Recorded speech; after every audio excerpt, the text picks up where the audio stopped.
ពេជ្រមកពី agency normal ខ្ញុំឈ្មោះសវណ្ណែតដែលមាន bingo ឈ្មោះ Savinet ខ្ញុំឈ្មោះ Hongdae Agency ខ្ញុំធ្វើការ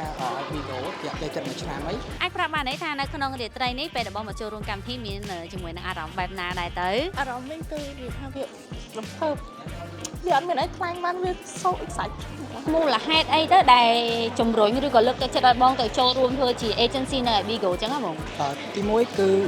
កត្តាប្រាក់ចំណូលគឺវាបានប្រាក់ចំណូលវាគួរសមដែរហើយមួយទៀតយើងអាចធ្វើក្រៅម៉ោងបានវាអត់ប្រហែលអត់ប៉ះពាល់ដល់ការងារពេញម៉ោងរបស់យើងអញ្ចឹងខ្ញុំកាត់ចេញពីអ្នកលេងធម្មតាដែរនៅពេលដែលខ្ញុំលេងធម្មតាទៅខ្ញុំឃើញ Bigo អាចមានរកប្រាក់ចំណូលបានឬក៏អីខ្ញុំក៏ចាប់អារម្មណ៍ក៏ដាក់ពាក្យមុនដំបូងខ្ញុំឃើញគេ live ដល់ហើយទៅឃើញគេសប្បាយទៅខ្ញុំក៏មានចិត្តថាខ្ញុំចង់សាកលេងដែរហើយបានចូល live ដល់ឡើយទៅជាទូទៅបងតែងតែប្រើជាមួយយុទ្ធសាស្ត្របែបណាដែរទៅដើម្បីជួយ support ទៅដល់ឲ្យកូនក្រុមរបស់បងមានអ្នកគ្រប់គ្រងឬជាអ្នកទស្សនាច្រើនអញ្ចឹងណាបងទី1ខ្ញុំឲ្យគាត់រៀបចំខ្លួនស្អាតរៀបចំ background ការនិយាយគឺឲ្យគាត់និយាយរួចរាយរាក់ពាក់មិនថាក្នុងកលៈទេសៈណាក៏ដោយប្រាប់ឲ្យពួកគាត់មាន talent ដូចជាច្រៀងរាំអីចឹងទៅអានោះគាត់រស់រាយជាមួយអ្នកទស្សនាពេលដែលគាត់ live ចំណុចពិសេសខ្ញុំចូលចិត្តលេងសើចច្រើននិយាយលេងសើចជាមួយអ្នកដែលនៅមើលខ្ញុំហើយនឹងមួយទៀតចូលចិត្តច្រៀងឲ្យគេស្ដាប់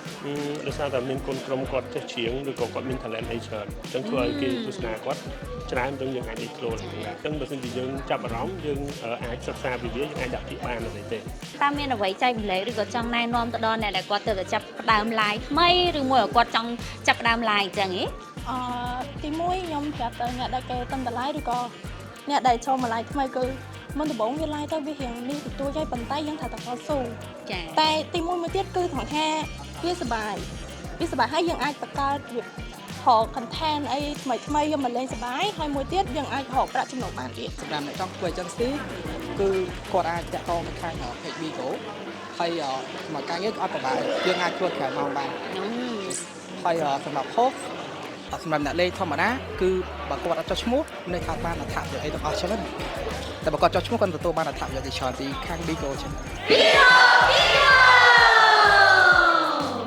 Bigo